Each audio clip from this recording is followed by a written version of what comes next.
Have you ever asked someone how a project is going, or maybe how they're handling a brand new responsibility at work, and they immediately just flash this massive bright smile and say, like, I'm completely on it, everything is fine, and you instantly know the project is doomed? Oh, yeah, you get that exact sinking feeling right in your gut. Right, because I mean, on paper, they gave you the flawless, optimistic answer. They use all the right buzzwords, but your intuition is just screaming at you that something is fundamentally wrong, and you walk away feeling way more anxious than before you even asked. Exactly. It's like a reverse reassurance. Yeah, exactly. So welcome to today's deep dive. We are unpacking this fascinating look into the psychology of trust, the hidden costs of what we call all talk, and why our physical, tangible actions are quite literally the only true currency of credibility we actually have. It's a really powerful concept, especially today. It really is. And our mission today is to figure out exactly why positive words can so spectacularly backfire on us, how the simple act of talking too much actively sabotages our reputation, and the incredibly counterintuitive secret to becoming someone that people just instinctively automatically trust. Which is something I think everyone wants. Oh, absolutely. So, Yeah. okay, let's unpack this because on the surface, we are trained from childhood to project optimism, right? To fake it till you make it Hmm. and to always have a confident answer ready to go. But what we are looking at today completely dismantles that conventional wisdom. It really does dismantle it, yeah. And honestly, in a way that feels incredibly liberating once you understand the mechanics behind it. I mean, we live in this hyper-communicative era that is just obsessed with personal branding, crafting the perfect elevator pitch, and this idea of speaking things into existence. Ugh, the speaking things into existence trend is everywhere right now. Right. We are constantly pressured to project confidence through our words, whether that's on a social media profile, in a job interview, or, just catching up with friends. But if you strip away all that modern noise, what the source material shows us is a much more stoic, grounded reality about human behavior. Which is what exactly? Well, the underlying psychology here suggests that positive words, when they are just floating in the air without an anchor to reality, they aren't merely unhelpful. They are actively eroding your social capital. Wait, actively eroding, like making things worse. Yes, exactly. We like to think we can talk our way into being perceived as competent, but human beings are actually highly evolved subconscious lie detectors. We are incredibly adept at sensing the gap between what someone says and the weight of their actual lived experience. That gap is exactly where I want to start because it is so incredibly relatable for anyone listening. Let's call it the Einstein paradox. Yeah. We've all been in a situation where we ask someone how they are after, say, a rough meeting or a breakup, and they immediately snap back with a cheery, I'm fine. And it never actually makes you feel better. No, it creates this immediate sense of unease or discomfort. What's fascinating about this in the text is the idea that words silently leak a person's history. It's like your entire track record of actions is hitching a ride on the syllables of whatever you're saying. That's a great way to put it. Why is it that forced positivity triggers our internal alarm bells with such lightning speed? Like, what's happening there? To understand that, you really have to look at the concept of distance. There is an actual physiological and psychological distance between our words and our actions. When words don't bubble up organically from the gut, when they're just deployed as a tactical shield to gloss over an uncomfortable moment, the listener subconsciously detects that vast distance. So it feels forced because it literally is core. Exactly. The text talks about how words need to come from the bottom of your stomach. And what that phrase really points to is the idea of lived conviction. Until you have processed a situation, wrestled with it, and taken some form of action, there is absolutely no need to force words out of your mouth. Right, because if you haven't done the processing, the words are just empty. Precisely. When someone says, I'm fine, but their nervous system is still in fight or flight, or they haven't actually taken a single step to resolve their crisis, those words are just floating on the surface of the conversation. They completely lack density. Density. I love that word for this. It's like the words are physically hollow. Hollow is the perfect word, and the listener's brain is finely tuned to look for consistency. From an evolutionary standpoint, assessing the reliability of the people in our tribe was literally a matter of survival. Oh, right. Like you had to know who was actually dependable. Exactly. We had to know who would actually stand their ground when a predator attacked versus who just talked a big game around the campfire. So, when our brain detects that lack of density, when the vocal tone, the microexpressions, and the words themselves don't align perfectly with a history of action, it registers as a potential threat. Or at least as someone who is highly unreliable, right? Yeah, exactly. That's why your stomach drops. Your intuition is doing this complex calculus that your conscious brain hasn't even finished yet. I was trying to visualize this mismatch between appearance and substance. And the best analogy I could come up with is um, biting into a piece of beautifully painted plastic fruit. Oh, that's a brilliant analogy. Right. Because imagine you walk into a room, you're starving, and you see this vibrant, shiny red apple sitting on a table.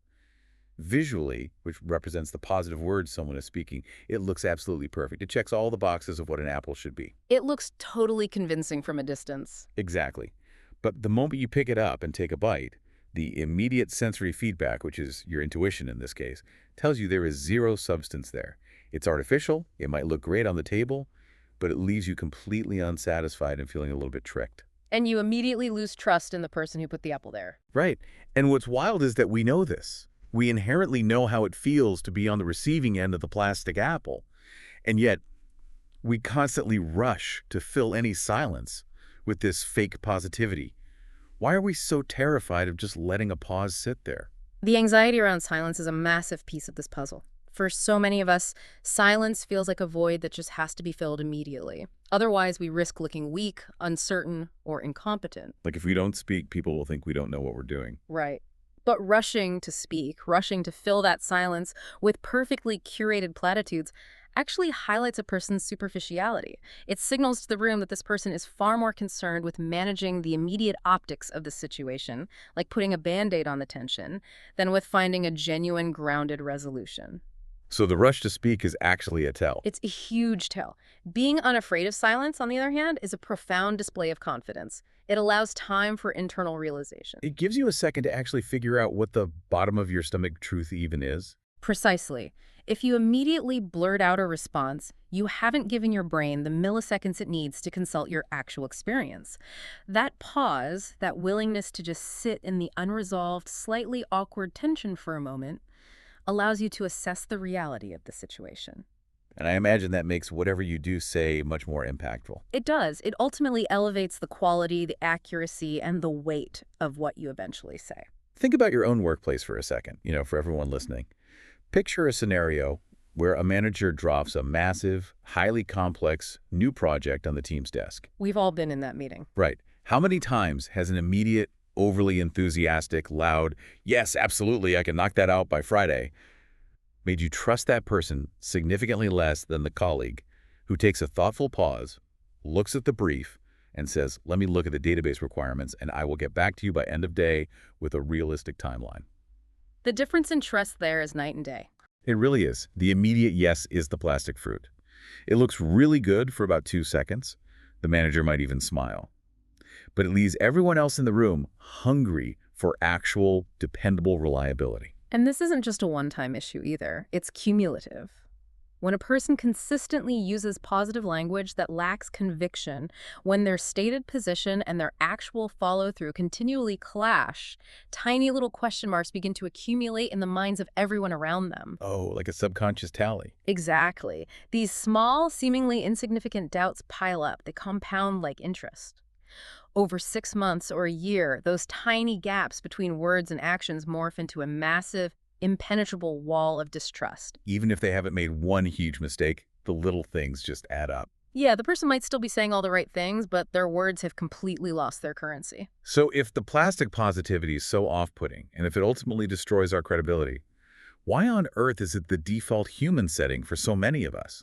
Like, what is driving that compulsion to speak? Because it feels like a psychological trap. It absolutely is a trap, and the engine driving it is usually a profound lack of self-confidence. The source text reveals that we become overtalkers as a defense mechanism. Oh, defense mechanism. So it's not about showing off. Not at its core, no. When someone lacks confidence in their physical actions or their innate abilities, they try to build a fortress out of words. They are fundamentally terrified of the silence because in the silence, they feel exposed. That makes so much sense. So they use positive statements not to communicate an objective truth to you, but simply to survive their own internal awkwardness in that moment. They are soothing themselves, not informing you. Wow, they are soothing themselves. That completely shifts how you view the guy in the meeting who just won't stop talking about how great his strategy is going to be. He's not arrogant. I mean, he's anxious. Exactly. It's an anxiety response. But the tragic consequence of this strategy is what the text describes as the blurred outline effect. Think of a person's reputation as a silhouette. Okay, a silhouette. I'm picturing it. When your words and actions are perfectly aligned, your silhouette is sharp, defined, and easy to read. Everyone knows exactly who you are and what you're capable of. Right. But when you overtalk, when you pump the room full of empty words, you lose that definition. You blur your own outline. Instead of projecting the sincerity and competence you are desperately aiming for, you end up projecting instability. Because people can't get a read on where the talk ends and the truth begins. Precisely. When someone says, I've got this completely handled, but then they offer incredibly vague, evasive answers to specific follow-up questions, that blurred outline becomes glaringly apparent to everyone watching. It's like a mirage in the desert. From a mile away, it looks like a solid, refreshing oasis of competence. But as soon as you step closer and ask for specifics, as soon as you reach out to touch it, your hand just passes right through it. There's nothing there. That's a great visual. But, I have to push back on this a little bit on behalf of the listener. I hear all of this, and it makes logical sense. But we live in a brutally competitive world. We are constantly told, especially in corporate environments, to advocate for ourselves. That's very true. We're told that if we don't speak up, our achievements will go unnoticed. We're told we have to manage up and make sure leadership knows our potential. Doesn't this stoic approach of staying quiet and letting your actions speak put you at a massive disadvantage when the guy next to you was shouting from the rooftops about how great he is? I thought the exact same thing when I first encountered this framework. It feels like terrible career advice on the surface. Yeah. But the text addresses this directly, and it's actually a brilliant paradox. Okay, tell me how. Trying to compete or show off verbally doesn't elevate your value. It actually accelerates the loss of it. The harder you try to make yourself look big with words, the more you accidentally shine a massive spotlight on the gap between your actual ability and your claims. Wait, how does it accelerate the loss? Because words used purely to posture trigger that subconscious lie detector we talked about earlier. When you advocate for yourself using inflated, hollow words, you aren't just failing to persuade the listener, you are actively training the listener to disregard you. Oh, wow. You're training them to ignore you. Yes. You are destroying your own baseline of credibility. So while you might think you are competing effectively in the moment, what you are actually doing is giving your colleagues a masterclass in your own insecurities. People see right through it. There is such a painful, tragic irony in that. You could just picture the person who talks endlessly in every single Zoom call, desperately trying to prove they belong in the room, completely unaware that the entire audience saw through the facade 10 minutes into the meeting. It's hard to watch once you recognize what's happening. It really is. They're burning all this frantic verbal energy to build a giant sandcastle, while everyone else is just quietly watching the tide come in. It's a devastating lack of self-awareness. It is, and the compounding nature of that distrust eventually leads to a very cold reality. Because what happens when that overtalker actually finds themselves in real trouble and genuinely needs help? Right. What if the project really is failing? They've spent months, maybe years, blurring their outline with empty assurances. So when they finally reach out with a genuine need, or they finally flag a real crisis, the people around them have already muted their channel. The boy who cried, "I'm crushing it." Exactly. The boy who cried, "I'm crushing it," eventually gets ignored when the project is actually on fire. The social capital is completely bankrupt. Okay, so if anxious talking and verbal posturing actively destroy our value, who actually commands respect when they open their mouths? Who are the people we instinctively listen to? Because it can't just be absolute silence all the time, right? I mean, someone has to lead the meeting. Absolutely. And this is where we see a crucial distinction in the text between two types of people whose words inherently carry massive weight. The first is the achiever. Okay, the achiever. The core psychological mechanism here is that truly heavy, meaningful words only emanate from those who have finished the action. Listeners will automatically, subconsciously filter out the advice, the boasts, and the promises of non-achievers. Let's break down the achiever first, because I want to be clear about what we mean by achievement. We aren't necessarily talking about the CEO or the person with the fanciest degree, right? Not at all. The weight of someone's words has absolutely nothing to do with their job title, their tax bracket, or the letters after their name. It is entirely derived from the sheer, undeniable volume of accumulated So actions. it's about the reps. Yes. Achievers are people who have survived the incredibly messy, unglamorous process of execution. They have lived through the brutal failures, the agonizing setbacks, and the tedious daily trial and error. They have the scars to prove it. Exactly. And because of those scars, when they do finally choose to speak, their words contain something that the overtalker can never fake. Highly specific, gritty detail. Pretty details. I like that. They are speaking from the texture of experience, not the polished theory of it. When an achiever talks about a project, they don't use corporate buzzwords. They talk about the specific friction points, the unexpected bottlenecks, the things that went wrong on a Tuesday at 4 p.m. Because they were actually there. Right. It is exactly those gritty, realistic details that resonate so deeply with the listener's brain, signaling this person is safe to trust. They have actually been there. Now, here's where it gets really interesting, though. Because if you are just starting out in a new career or a new hobby or, I don't know, a new relationship, and you haven't achieved the big goal yet, it sounds like you're supposed to just tape your mouth shut until you cross the finish line. Which would be impossible and incredibly discouraging. Exactly.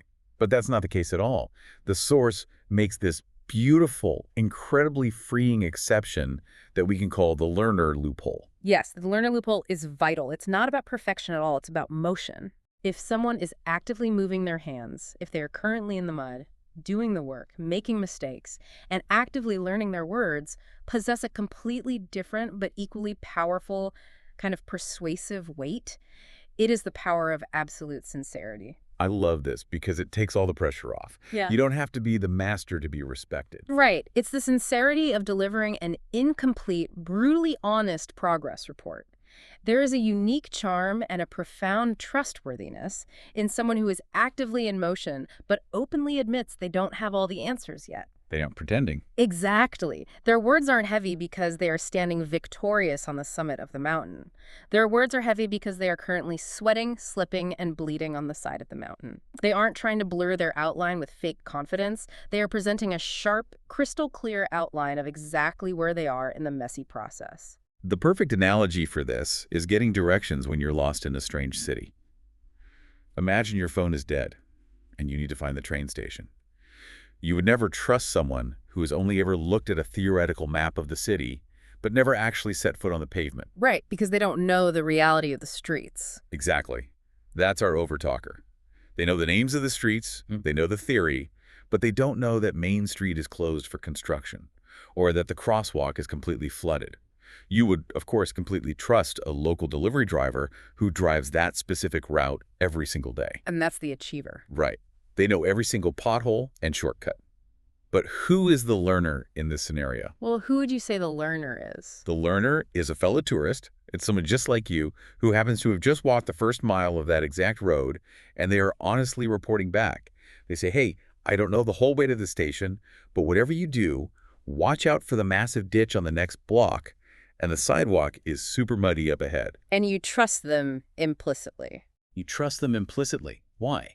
Because they are in motion. They are sharing the gritty, unpolished reality of their currently incomplete journey. They aren't posturing at all. They are just surviving and sharing the data. That is a brilliant way to frame it, because if you look at the underlying psychology there, the fundamental distinction our brains are making isn't between success and failure. We think it is, but it's not. What is it then? The real binary our lie detector is scanning for is action versus inaction. Embracing your unfinished state while you are actively moving forward is infinitely more charming and persuasive than pretending you have already arrived. It totally disarms people. Because we expect people to put up a front. Exactly. We're wired to spot threats and fakes, which makes us naturally skeptical. But genuine vulnerability, admitting you are a learner while visibly doing the work, triggers human cooperation instincts. As long as you are continually moving your hands, your words will organically gather weight. You don't have to wait for perfection to speak. You just have to be engaged in honest action. Okay, so this brings us to the most practical part of our deep dive.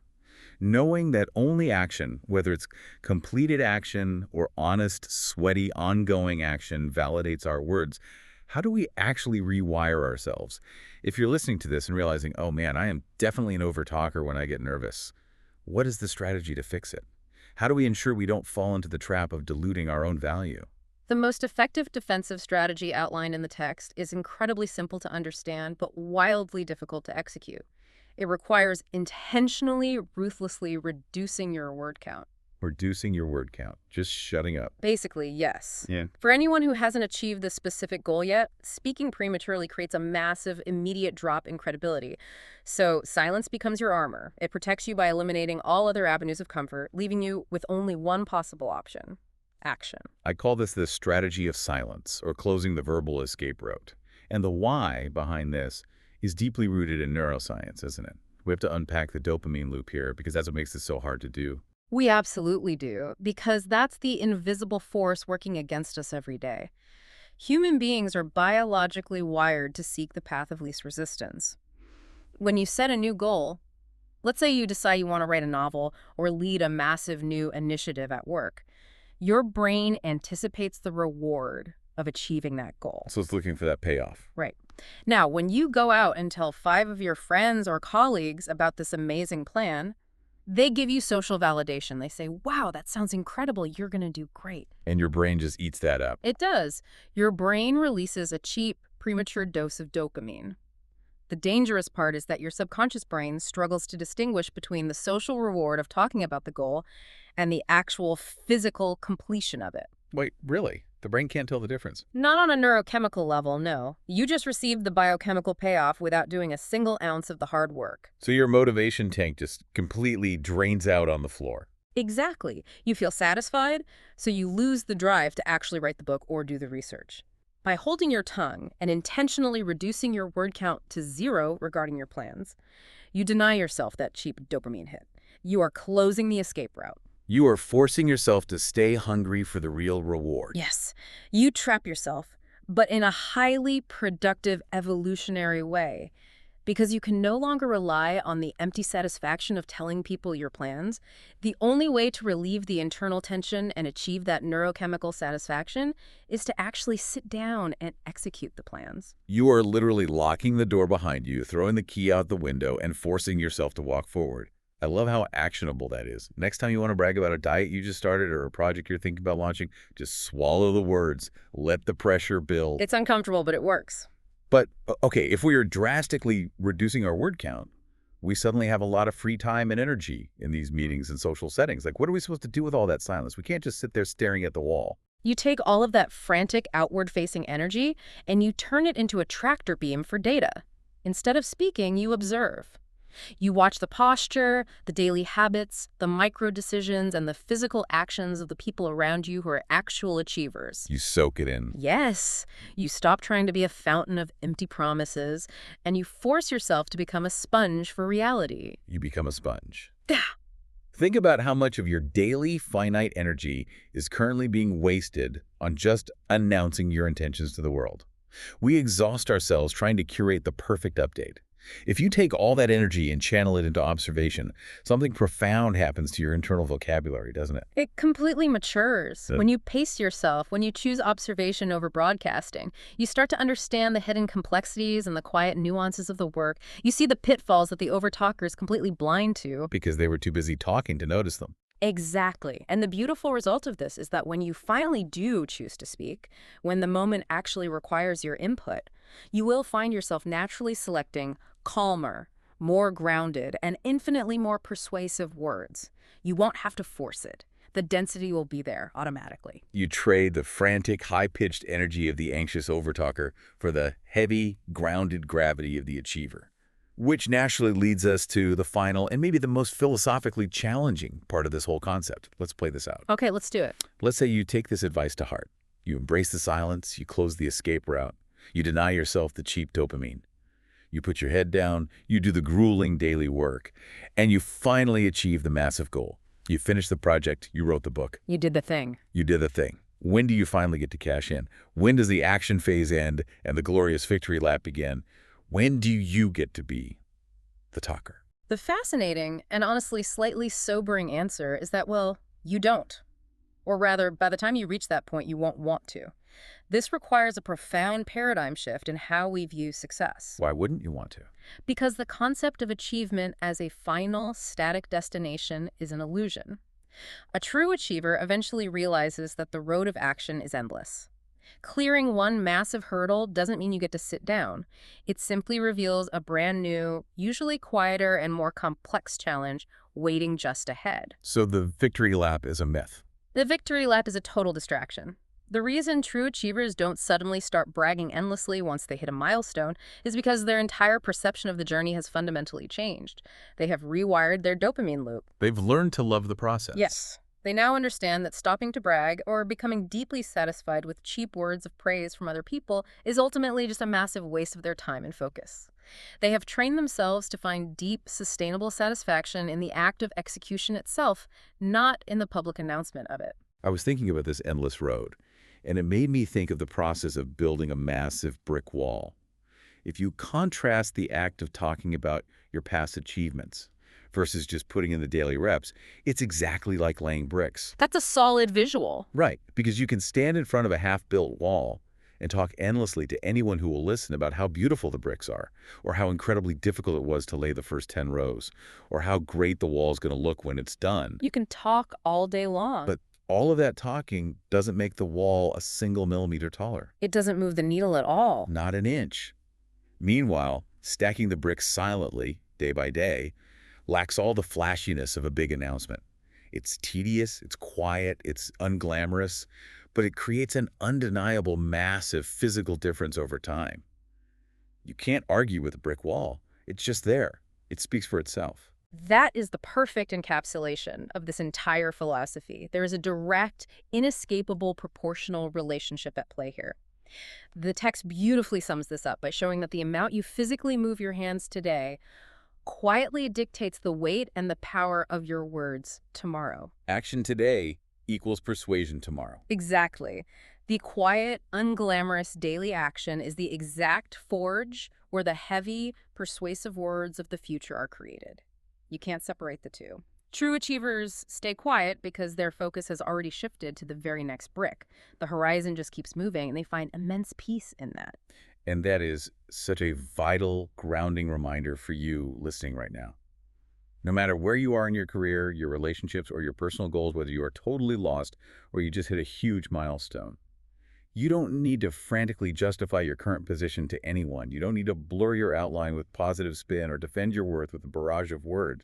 You just need to lay the next brick. Just lay the next brick. It's that simple and that difficult. So what does this all mean? Let's bring this deep dive in for a landing and synthesize everything we've uncovered today. We started by exploring the visceral discomfort of the "I'm fine" paradox, discovering why fake plastic positivity feels so horribly hollow. Right, the lack of density in those words. Yeah, we learned that our brains are incredibly adept at detecting the distance between what a person says and what they've actually done, and how words inevitably leak the truth of our past actions. From there, we dug into the messy psychology of the overtalker. We realized that it isn't arrogance, but anxiety and a fundamental fear of silence that drives people to dilute their own value. They blur their own outlines through overcompensation. Because they're just trying to survive the awkwardness. Exactly. We then contrasted that frantic energy with the undeniable gravity of words that are actually backed by action. We looked at the gritty, lived-in details of the achiever and the beautiful, sincere, highly persuasive charm of the learner who is just honestly reporting from the muddy trenches of their own unfinished journey. And finally, we explored the ultimate life hack, the strategy of silence. We learned how intentionally closing your own verbal escape route denies you the cheap dopamine of social praise, forcing you to actually become the doer you aspire to be. We have to accept that the road of action is completely endless, and that true persuasion isn't a speech. It is born from daily, quiet repetition. The ultimate takeaway here isn't that positive words are inherently toxic. The text is very clear that they aren't bad in and of themselves. The final, gentle warning is simply that without the anchor of action, without moving your hands, even the most beautiful, carefully crafted phrases will never penetrate anyone's heart or change their mind. The anchor is everything. It is. Taking your time, aggressively reducing your word count, and carefully, quietly handling the unglamorous tasks right in front of you, that is the only true way to cultivate lasting persuasiveness. We spend so much time and energy in this modern world trying to craft the perfect elevator pitch, the wittiest comeback, or the perfectly curated social media update just to tell people exactly who we are and how well we're doing. We're absolutely exhausted by our own broadcasting. It's an exhausting way to It live. is, but I want to leave you with a final thought to mull over as you go about the rest of your week, building on everything we've unpacked today. What if, starting tomorrow morning, you treated your physical actions as your only voice? That's a powerful shift. What if you decided that the most deafening, powerful, and undeniable statement you could possibly make in your next high-stakes meeting, or the next time you face a massive hurdle in your personal life, is absolute unbroken silence, followed immediately by undeniably excellent execution? What would actually happen in your life and to your reputation if you stopped announcing your arrival entirely and just let your results arrive unannounced?